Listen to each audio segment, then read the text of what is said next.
అందరికీ praise lord అండి. నేను మీ పాస్టర్ జాన్. సో ఈరోజు వచ్చేసరికి టాపిక్ దేవుడికి కొన్ని అయిష్టమైన కార్యాలు క్రైస్తవులు చేయొచ్చా, మరి తండ్రి పెట్టిన కొన్ని కట్టడాలు నియమాల ప్రకారం అవి విరుద్ధంగా ఎందుకు ఎంచబడ్డాయి అనే టాపిక్ మీద ఈరోజు మాట్లాడుకుందాం. దయచేసి ఈ ఛానల్ని సబ్స్క్రైబ్ చేసుకోండి.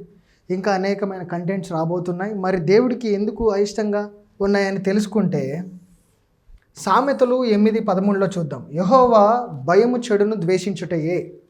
అంటే యెహోవాకి మీరు భయపడుతున్నట్లు ఉంటే ఏం చేస్తారు? చెడుతనాన్ని ద్వేషించుటయే. అంటే మీరు తండ్రిగా నించున్నారు, మీ కుమారుడు మీకు విధేయత కలిగి ఏ తప్పు చేయకుండా ఉన్నాడంటే అది మీ మీద గౌరవం, మీ మీద ప్రేమ.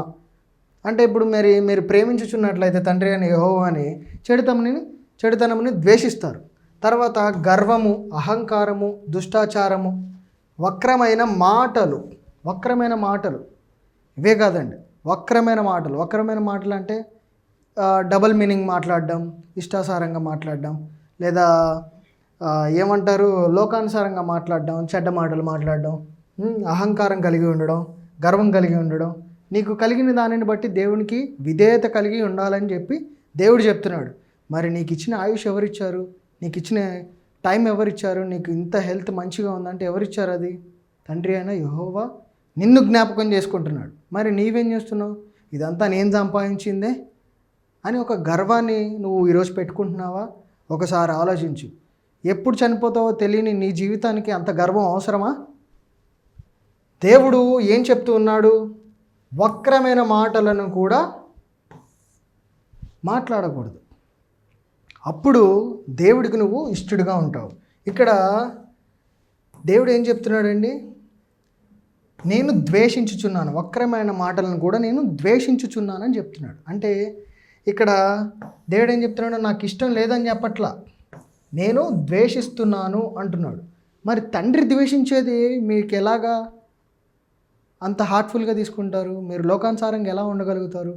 నిన్ను పిలిచిన వాడు పవిత్రుడు కనుక నువ్వు కూడా పవిత్రుడిగా ఉండాలనుకోవడం తండ్రి తప్ప కాదే. మరెందుకు? దేవునికి అయిష్టమైన కార్యాలు అంటే ఏమిటి? బైబిల్ చాలా స్పష్టంగా దేవునికి అయిష్టమైన కార్యాలు జాబితా చేసింది. అదేంటంటే సామెతలు 6:16-19 చూద్దాం. యెహోవాకు 6 విషయాలు అయిష్టంగా, 7వది ఆయనకు హేయముగా ఉంది. అది ఏంటంటే గర్వమైన కన్నులు. గర్వమైన కన్నులు అంటే కొంతమంది నేను పేర్లు తీయను కానీ మామూలుగా చెప్తున్నాను. ఇప్పుడు పొలిటీషియన్స్ ఉన్నారనుకుందాం. ఇప్పుడు వాళ్ళకు ఒక గర్వం ఉంటుంది. ఏంటి? నేను ఏదైనా చేయొచ్చు, ఏదైనా చలామణి అవుతుంది. అదొక గర్వం అంటే ఆ గర్వం కలిగిన కనుకలు దేవుడికి ఇష్టం అంటారా?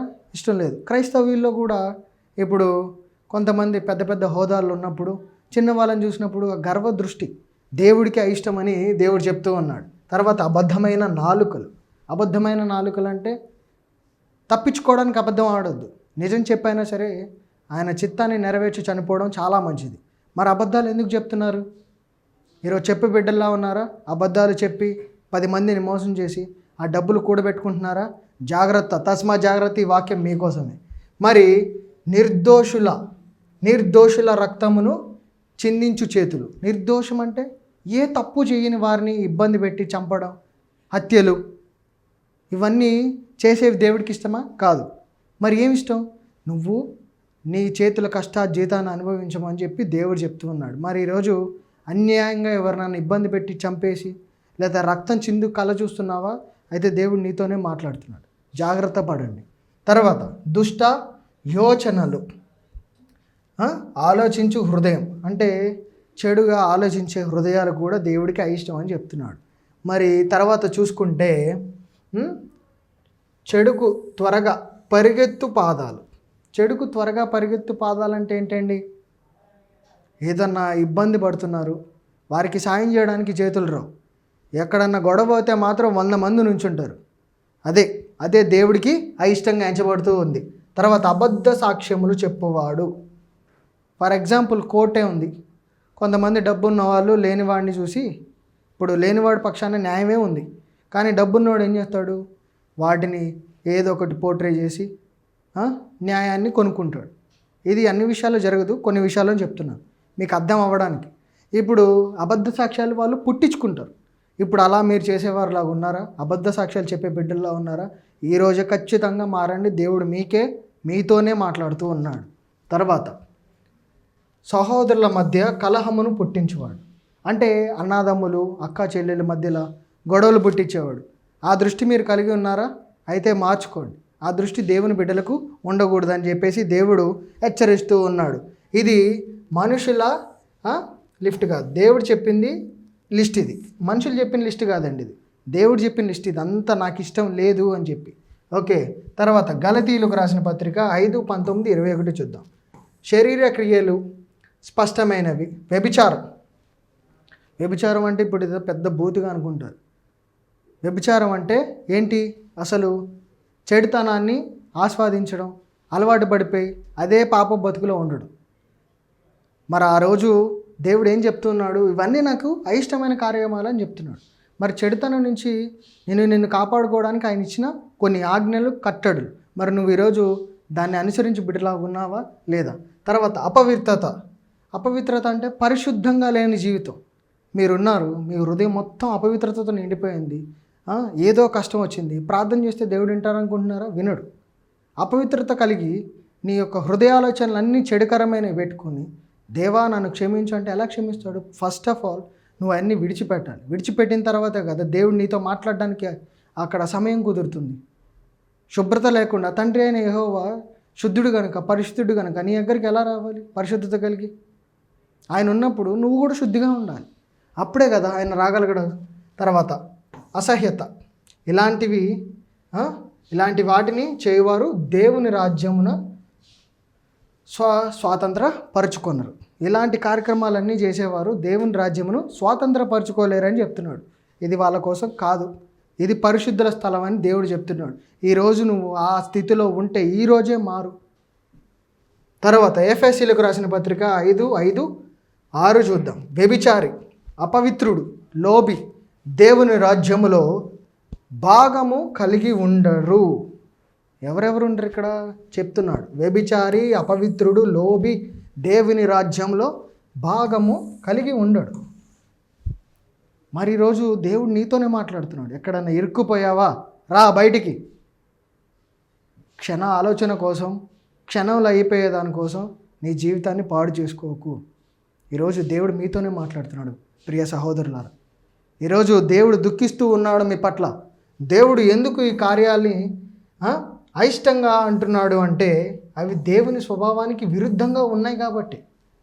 మరి నీవు కుమార్తెగా, కుమారుడిగా పిలువబడుతున్నప్పుడు ఆయనకి అయిష్టమైన కార్యాలు నువ్వు ఎలా చేయగలుగుతున్నావు? తర్వాత హబక్కూకు 1:13 చూద్దాం. నీ కన్నులు చెడును చూడలేనివి. ఎవరి కన్నులు చూడలేనివి? ఇక్కడ మనుషుల కన్నులు కాదు, దేవుడి కన్నులు చెడులు చూడలేనివి. మరి లేవి కాండం 11:14 చూద్దాం. నేను పరిశుద్ధుడను గనుక మీరును పరిశుద్ధులుగా ఉండవలెను. దేవుడు పరిశుద్ధుడు. అశుద్ధ కార్యాలు ఆయనతో సహవాసాన్ని చెడగొడతాయి, అవి మనిషిని నాశనం చేస్తాయి. హల్లెలూయా. ఇక్కడ ఏం చెప్తున్నాడు దేవుడు? నేను పరిశుద్ధుడను, మీరు కూడా పరిశుద్ధులుగా ఉండండి. ఆ చెడు సాంగత్యాల వల్ల, చెడు అలవాట్ల వల్ల మీకు నాకు ఉన్న సాంగత్యాన్ని ఎవరు చెడగొడుతుంది? చెడుతనము అనే ఒక గోడ మీ మధ్యలో ఉంటుంది. మరి ఈరోజు ఉందా? అయితే ఇప్పుడే ఆ గోడ నుంచి పగలగొట్టుకుని యువతలకి రా. దేవుడు నీ కోసం వెయిట్ చేస్తూ ఉన్నాడు. మరి సామెతలు 14:12 చూద్దాం. మనిషికి సరైనదిగా కనిపించే మార్గము ఉంది, దానిని అంతము మరణము మార్గములే. ఇక్కడ ఏం చెప్తున్నాడు? రోమీయులకు రాసిన పత్రిక 6:23 కూడా చూద్దాం. పాపమునకు జీతము మరణం. మరి ఈరోజు పాపాలు చేసి, కూడబెట్టిన డబ్బులు తెచ్చి, మోసాలు చేసి, అబద్ధాలు చెప్పి, అబద్ధ సాక్ష్యాలు చెప్పి, దేవుడికి అవిధేయతగా ఉండి సంపాదించిన డబ్బులకి జీతం ఏంటంటే మరణం. మరి అందరూ చనిపోతారు కదా, మాకు వచ్చే మరణం ఏమైనా కొత్త అని అనుకుంటారు కొంతమంది. ఆ మరణం సహజ మరణంగా ఉండదు. ఎలా ఉంటుందంటే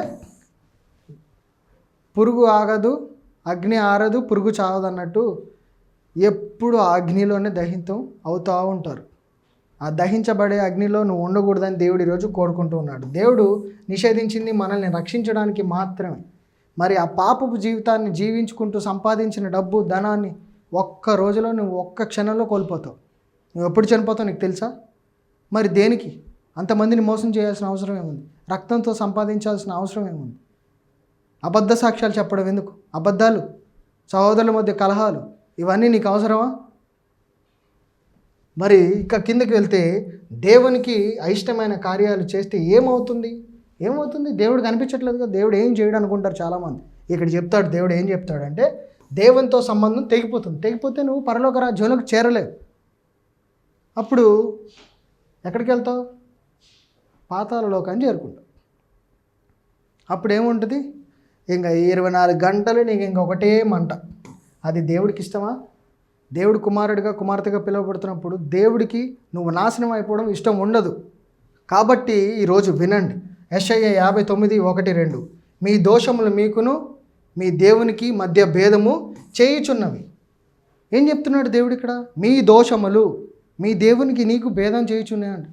ఆయన వెలుగుకి సంబంధమై ఉన్నాడు, నువ్వు చీకటికి సంబంధం ఎలా అవుతావు? అలా అవ్వడం వల్ల నీకు ఆయనకి భేదం ఉంటుంది, భేదం వస్తున్నాయని చెప్తున్నాడు. మీకా 3:4 చూద్దాం.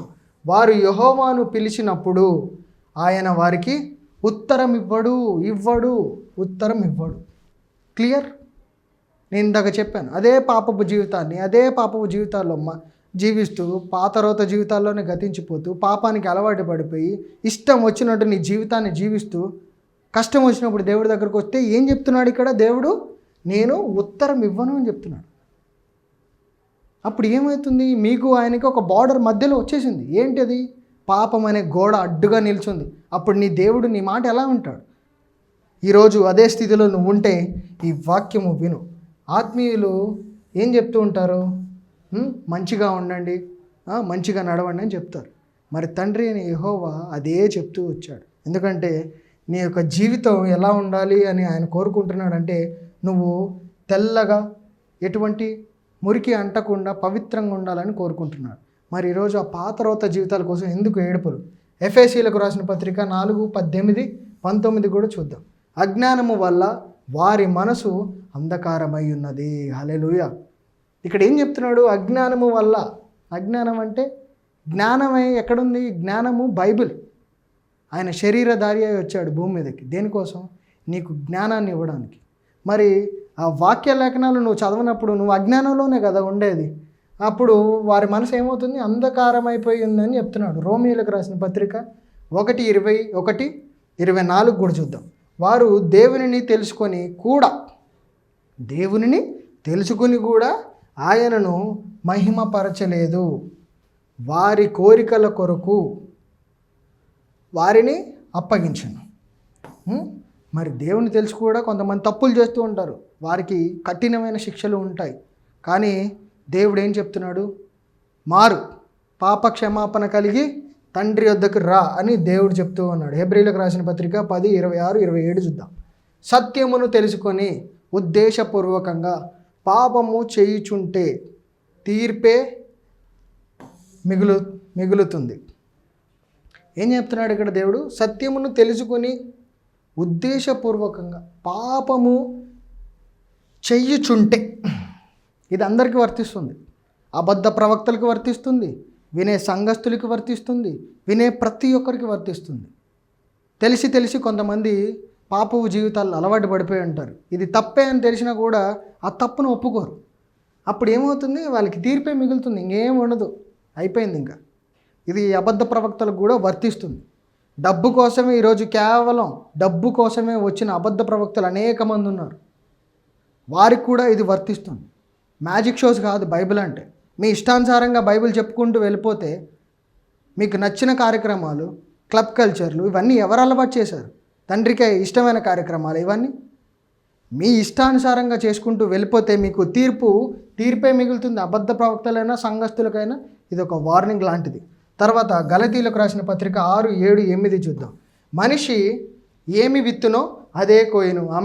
మనిషి ఏమి విత్తుతాడో అదే కోస్తాడు. ఈరోజు నేను ఒక మొక్క పెట్టా, అది ఎదిగి పెద్దదై నాకు నేనేం పెడితే అదే వచ్చింది. నేను ఫర్ ఎగ్జాంపుల్ మామిడి చెట్టే పెట్టాను అనుకుందాం, మామిడికాయలు వస్తాయి. నేను గన్నేరు చెట్టు పెట్టా, గన్నేరు చెట్లు వస్తాయి.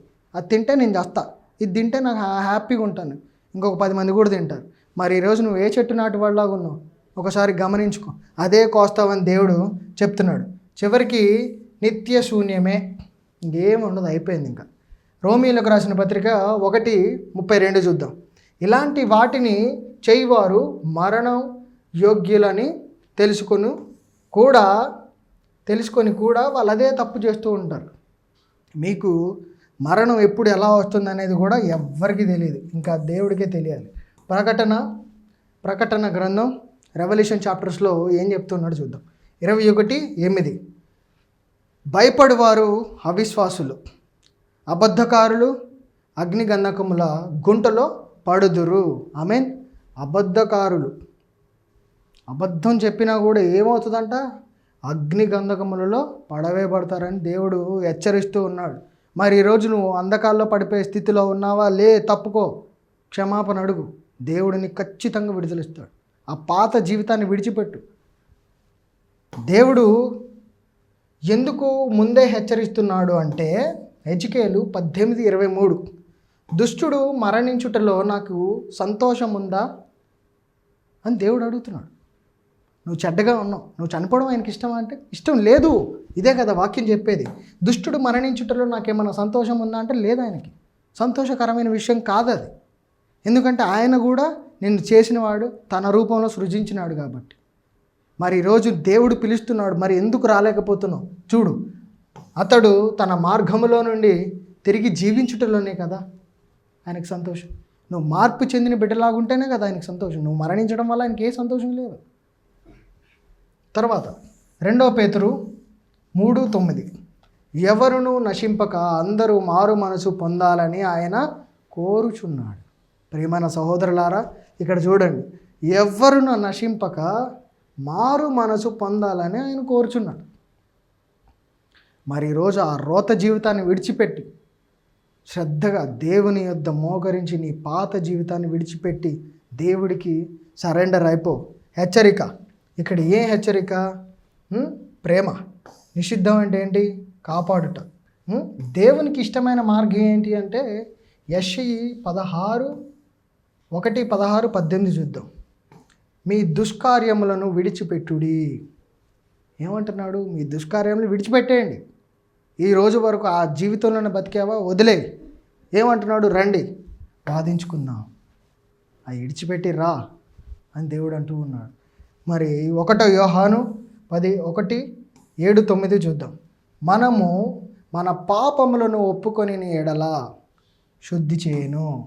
మన పాపములను ఒప్పుకొని ఎడల నువ్వు ఫస్ట్ ఏం చేయాలి? ఒప్పుకోవాలి. నేను తప్పు చేశానని నువ్వు దేవుని దగ్గర పశ్చాత్తాప పడితే అవి ఏమవుతాయి? శుద్ధి చేయను అని చెప్తున్నాడు. శుద్ధి చేయనంటే తెలిసి చేయడం వల్ల కాదు. ఒప్పుకున్న తర్వాత పాపం వైపు వెళ్ళకుండా నీ మనసుని స్థిరపరచుకో. పదే చేస్తూ పోతే నీకు ఏముంది? లాస్ట్కి తీర్పు మాత్రమే మిగులుతుందని దేవుడు చెప్తున్నాడు. గుర్తుపెట్టుకో.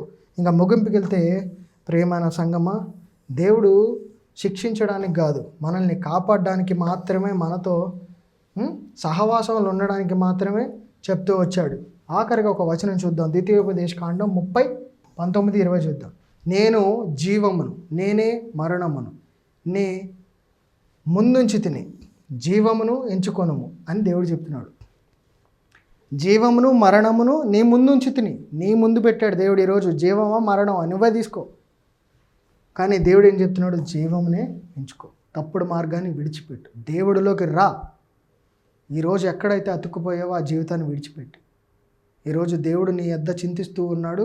ప్రియ జనమ, అది ఎవరైనా సరే, అబద్ధ ప్రవక్తలైనా కానీ, సంఘస్థులైనా కానీ, నువ్వు ఎవరైనా కానీ, దేవుడు నిన్ను పిలుస్తూ ఉన్నాడు, రా. ఇంతటితో ఈ వాక్య లేఖనాలు ముగించుకుందాం. ప్రార్థనలోకి వెళ్దాం. మహాపరిశుద్ధుడా, మహోన్నతుడా, ప్రేమ కలిగిన మా ప్రియ పరలోకపు తండ్రి, ఈ వాక్య లేఖనాన్ని బట్టి అనేకులకు నా ప్రభ హృదయంలో నా ప్రభ మార్పు అనేది ఏమన్నా అతన్ని కలిగించండి. పాపరోత జీవితాన్ని విడిచిపెట్టి నీ యొద్దకు వచ్చి బిడ్డలాగా సహాయం మరి దాయిచ్చేయము. నజరేయుడైన యేసుక్రీస్తు నామములో వినిన ప్రతి వారి కుటుంబములపై నీ యొక్క క్షేమము, నీ యొక్క కృప వారిపైన మెండుగా కుమ్మరించమని నజరేయుడైన యేసుక్రీస్తు నామములో అడిగి వేడుకొనిచున్నాను తండ్రి. ఆమేన్.